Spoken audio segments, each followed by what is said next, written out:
Prime Minister Khan, thank you for joining me today. My pleasure. You tweeted about the killing of the 4 members of the Afzal family this week. Why did you want to speak out about it, sir? Well, listen, Rosemary, I have spent a lot of my time in Western countries.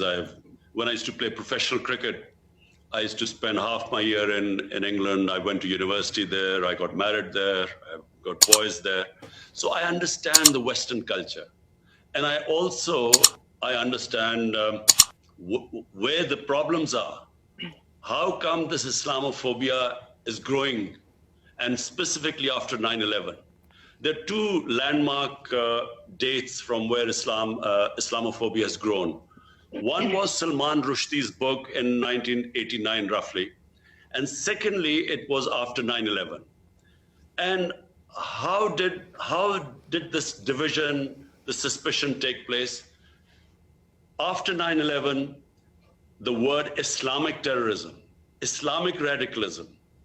Now, when these terms started becoming currency and announced by Western leaders, the man in the street does not understand. When you say Islamic radicals, it seems that there's something in the religion that makes people radical.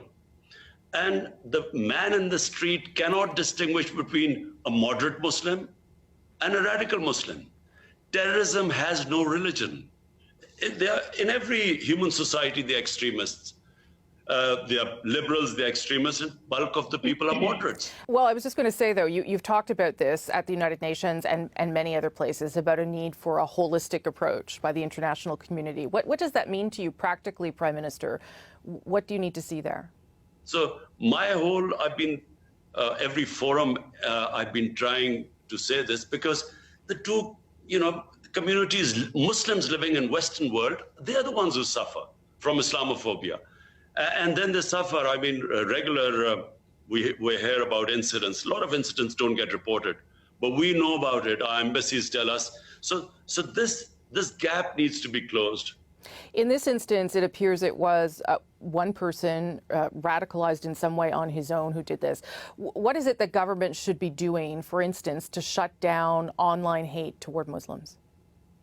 I think there should be a very strict action against this, because you see these hate websites, which again, as I said, would divide humanity by creating hatred, ignorant about the other human community, and you target them and this hate material, and especially with the growing social media, and social media is a completely, the world is just coming to grips with it because it's a new phenomenon. And unfortunately, while there are so many benefits of social media, it's changing the whole world.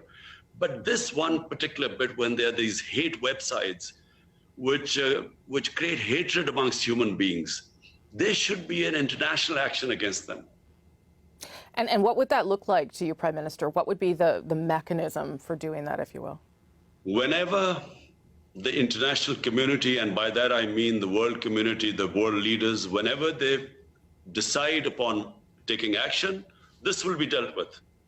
The problem is, at the moment, there is not enough motivation. Some international leaders or leaders in the Western countries actually don't understand this phenomena.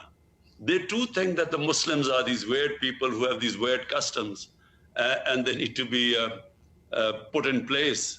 So it just needs to be brought together, and there has to be understanding, and this can be promoted by world leaders.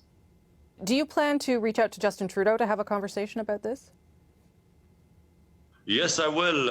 I've had previous conversations with Justin Trudeau as well, and I have to say we mostly agree with most things. You may be aware, too, of a law in the province of Quebec here that bans public servants, teachers, judges, and others from wearing visible religious symbols, which obviously affects Muslims who wear the hijab, for instance. Quebec says this is a law about secularism. What do you make of that kind of law existing in Canada? I find this, secular extremism. It really is against, you see, the whole idea behind secularism is liberalism. You want humans to basically, be free to express the way they want to be, as long as it doesn't cause pain and hurt to other human beings. That's how I understand what liberalism is. So if someone covers their hair, their head, why has it become such a big issue? And I feel this is just a symptom. The main reason behind this becoming such an big issue is because of the way Islam is perceived. And that's why that understanding has to take place. And I also say one thing, Rosemary, that Muslim world also must, heads of Muslim states must be able to present their cases in world forums like the United Nations and the European Union, so to improve this understanding. And I actually do, people objecting to hijab or, sometimes, people with beards, although beards are now becoming very trendy, all the shorter ones. So people objecting to this is quite bizarre for me because, again, I repeat, in the liberal Western democracies, why is this such a big issue? Unless the reason behind it is that there's actually fear of the other. There's a suspicion. They actually do believe that there's something in Islam that leads to radicalism and to extremism and to terrorism. And unfortunately, I repeat again, there are certain Western leaders who believe this. Right. You are speaking about Islam writ large, of course, but as you know, it is very diverse. There are many different groups of Muslims in the world. You have previously said, sir, that you are not aware of events happening in Xinjiang province in China. Canada's parliament has said what's happening to the Muslim minority Uyghurs there is a genocide. Why do you not advocate for those Muslims as you do for Muslims elsewhere?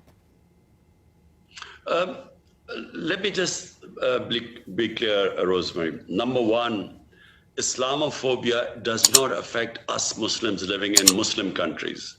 It only affects Muslims in Western countries. And because I know and spend time in Western society, I understand what they go through. So that's why I raise my voice. Now, as for what is the situation of Muslims all over the world, just look at the situation from Libya, come to Syria, to Iraq, to Afghanistan, to Somalia.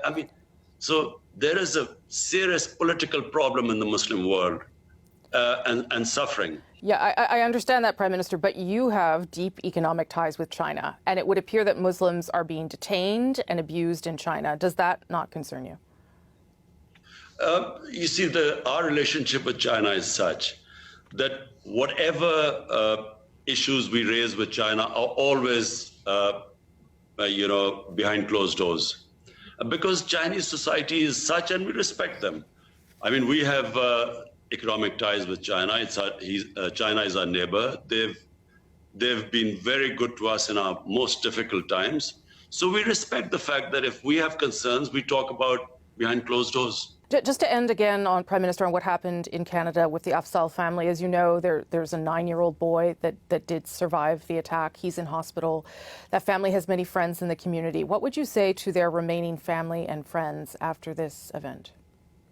I must say everyone is shocked in this country because, we saw their family picture.